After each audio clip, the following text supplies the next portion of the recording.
Salam cerdas, komunitas pembelajar yang saya hormati, berjumpa kembali dengan saya di kanal Awali Rizki dalam sesi komentar berita. Berita yang mau saya soroti adalah keterangan dari pihak Danantara terhadap masalah kereta api cepat. Ya.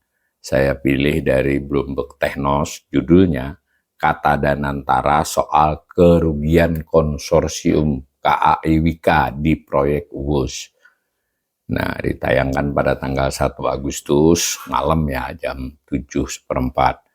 Nah, beritanya begini. Nah, maaf, ini ada gambar ilustrasi kantor Danantara dipadu dengan kereta, juga dengan Ketua CEO Danantara ya, CEO Pak Doni ya dalam hal ini.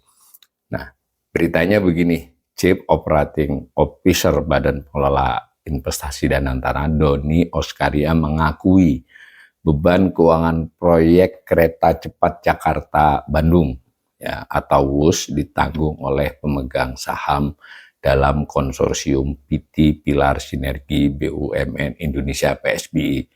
Jadi itu ya, kunci berita ini pengakuan bahwa memang kerugian proyek kereta cepat itu ditanggung oleh pemegang saham, dalam hal ini konsorsium, salah satunya pemegang saham mayoritasnya adalah konsorsium BUMN ya, PT Pilar Sinergi BUMN Indonesia. Nah, hal itu terjadi karena konsorsium yang terdiri dari PT Kereta Api Indonesia, PT Wijaya Karya WK ya Persero, PT Jasa Marga, dan PT Perkebunan Nusantara 8 memiliki saham sekitar 60% di PT Kereta Cepat Cina ya, KCIC. Jadi PT Kereta Cepat Cina Indonesia itu 60% dimiliki konsorsium Indonesia, 40% dimiliki konsorsium Cina. Nah, kemudian di konsorsium Indonesia itu, di konsorsium PT KCIC itu, Indonesia diwakili konsorsium 4 BUMN yang namanya PT Sinergi BUMN Indonesia. Nah, proyek itu sendiri suka disebut sebagai proyek kereta cepat Jakarta-Bandung, KCJB atau WOS. Jadi kita mungkin sekedar informasi dari saya, dari berbagai berita.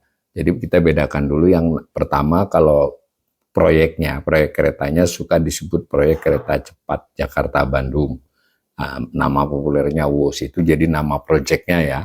Lalu PT yang memiliki proyek tersebut namanya PT Kereta Cepat Indonesia Cina, KCIC. Jadi beda ya, KCIC itu adalah PT-nya. Nah, KCIC sendiri dimiliki 2 konsorsium, 60% konsorsium BUMN Indonesia dengan nama PT Pilar Sinergi BUMN Indonesia, 60%. Nah, si PSBI sendiri itu terdiri dari saham 4 BUMN ya, KAI, Wika, Jasa Marga, dan PTPN 8 ya. Nah, yang 40% lagi konsorsium Cina, 2 atau 3 di sana jadi konsorsium. Nah, dari berita ini terdapat tagihan yang belum diselesaikan. Nah, ini keterangan dari Pak Doni. Kalau ditanya dulu kenapa begitu, ya tentu silahkan cari tahu. Jadi memang KCIC kan proyek dari dulu kan, PT Kereta Cepat ini proyeknya Pak Jokowi. Jadi ada benarnya jawaban Pak Doni. Lihat dulu dari awalnya kan, namun saya hanya membenarkan. Jadi Doni hanya membenarkan kondisi terkini bahwa ia terbebani. Jadi WK terbebani. Jadi Wijaya Karya karena dia anggota konsorsium terbebani. Mereka punya saham di KCIC. Sebetulnya bisa kita tambahkan PT KAI juga terbebani kan. Maksudnya ketika suatu perusahaan seperti Kereta Api Indonesia atau Wijaya Karya sebagai perusahaan kan, proyeknya bukan hanya proyek WUS. Ya, ada proyek lain, tapi secara konsolidasi laporan keuangan, kerugian di WUS itu otomatis membebani konsolidasi keseluruhan perusahaan tersebut. Gitu ya konteksnya ini. Nah, Doni mengatakan Danantara tengah berupaya menyelesaikan persoalan yang ada di badan usaha milik negara. Ini kan memang salah satu maksud adanya Danantara. Dia menyinggung sederet permasalahan yang belakangan terjadi, termasuk soal dugaan rekayasa keuangan yang terjadi di PT Pos Indonesia. Ya, jadi tidak soal kereta aja, konteks penjelasan Pak Doni ini adalah soal keseluruhan BUMN yang memang salah satu tugas dan antara ini mau berbenah gitu ya, kita apresiasi dulu soal ininya. Nah, tapi kan ketika ditanya soal kereta cepat ya jawaban beliau begitu. Nah, di sisi lain Doni mengatakan Danantara memiliki tenaga yang terbatas untuk menyelesaikan seluruh persoalan di BUMN dalam waktu singkat. Pengakuan ini ya. Jadi waktu singkat itu nggak bisa, tenaganya terbatas. Nah, beban keuangan proyek kereta cepat Jakarta-Bandung ini proyeknya berarti ya ATAUS terhadap PT Kereta Api Indonesia makin mengkhawatirkan. Kalau ini saya duga dari jurnalisnya ya, perusahaan kereta api milik negara itu menanggung bagian rugi investasi konsorsium pengendali WUS, PT Pilar Sinergi Indonesia PSBI, masing-masing 2,22 triliun dan 2,92 triliun pada 2024 dan 2025. Jadi ini dari sisi PT KAI. Saya gambarkan sedikit ini dari saya ya. KAI ini kan sebuah perusahaan kan, BUMN ya, PT Kereta Api. Banyak kan kegiatannya, WUS itu adalah salah satu saja, dan itu juga tanda petik kita tahu sejarahnya, dipaksa kan kalau harus ikut. Nah itu rugi.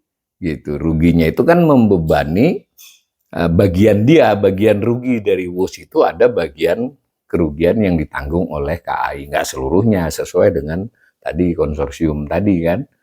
Nah, cuma karena kereta api ini sekarang adalah yang terbesar di konsorsium, dia yang paling banyak nanggung. Nah, ini kalau menurut berita ini, kerugian yang ditanggung oleh kereta api ini 2,22 dan 2,92 berturut-turut ya.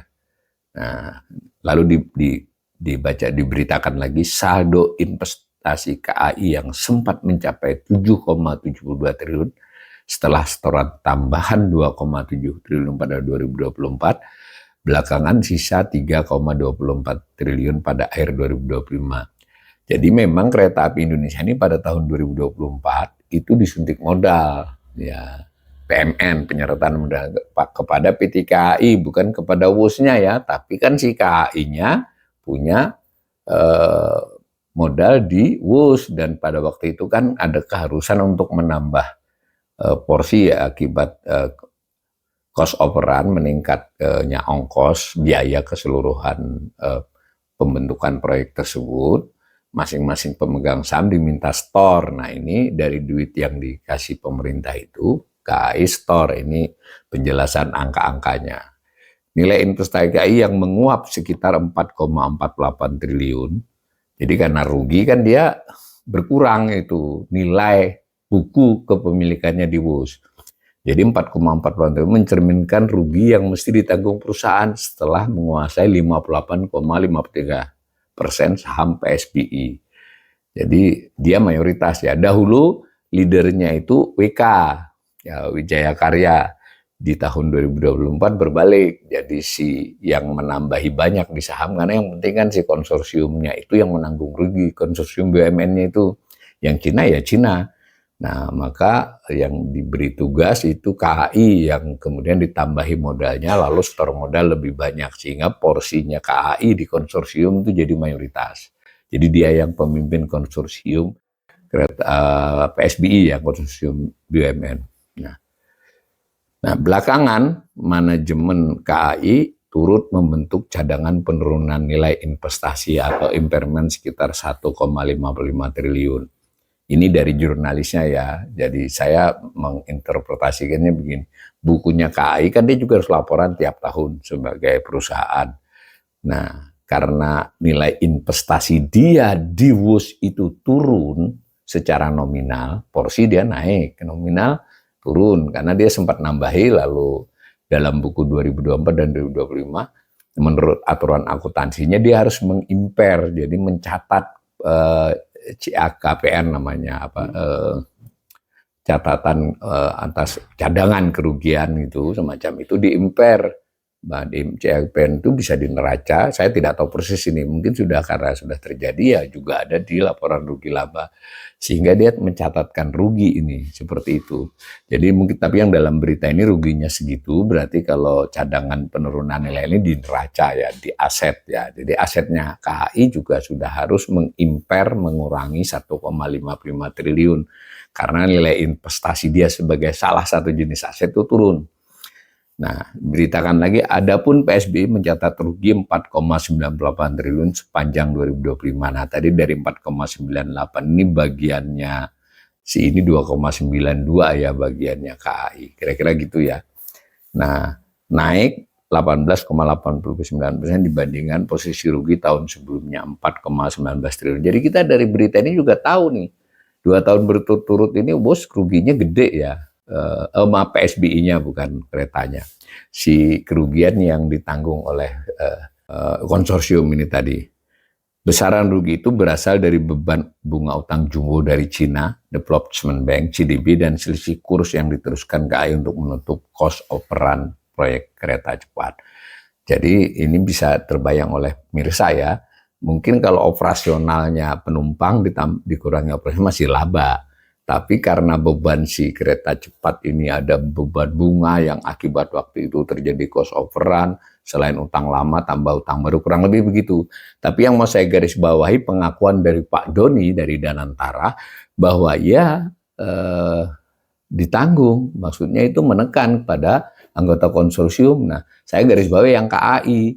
Jadi dari sini kalau ada pemirsa yang mungkin itu kan urusan kereta cepat biarin aja, nggak apa-apa tuh nanti, nggak. Bukan hanya itu, karena si kereta api Indonesia yang mengurusi banyak hal itu otomatis kan harus memanage bisnis dia. Sederhananya, sekalipun ini tentu saja interpretasi saya ya, silakan pemirsa. Ya kalau dia tidak terbebani kerugian bos, kita mungkin bisa memperoleh harga tiket kereta api yang lebih rendah dari sekarang ini. Kalau yang sudah subsidi, yang PSO itu sendiri ya, yang kereta ekonomi tanpa subsidi, apalagi kereta eksekutif tanpa subsidi, kebetulan saya pengguna rutin ya, Jakarta-Jogja, itu bisalah harusnya menikmati tiket yang tidak semahal itu. Misalnya saya orang Jogja, Jakarta itu tarif standarnya 600-an ya, bisa sampai 750, 740 kalau weekend ya. Nah itu bisa jadi saya mungkin dapat tiket yang lebih murah kalau si PT KAI-nya ini bukunya tidak terbebani oleh ini. Apalagi misalnya yang ekonomi kalau Jogja itu rata-rata 300 yang bukan subsidi ya, itu bisa jadi juga bisa dapat 200. Kurang lebih begitu. Tentu kita masih menunggu ke depannya kalau memang nanti bagaimana utang ini katanya mau ditanggung oleh fiskal, apakah KAI berkurang tanggungannya secara langsung terhadap beban utang kereta api cepat ini. Yang jelas kita harus mengetahui semua bahwa memang kereta api cepat ini tidak hanya ongkos yang sudah dikeluarkan, sampai sekarang pun masih membebani keuangan negara. Jadi yang semula bisnis to bisnis dari berita ini sudah jelas. Mau jalan memutar, mau jalan langsung ke APBN kenanya. Kalau yang tidak langsung ya melalui penyertaan modal ke kereta api yang ke sana kan sama saja. 2 kali kenanya kan dari sisi itu duit PMN, di sisi kita tidak bisa memperoleh mungkin tiket yang lebih murah.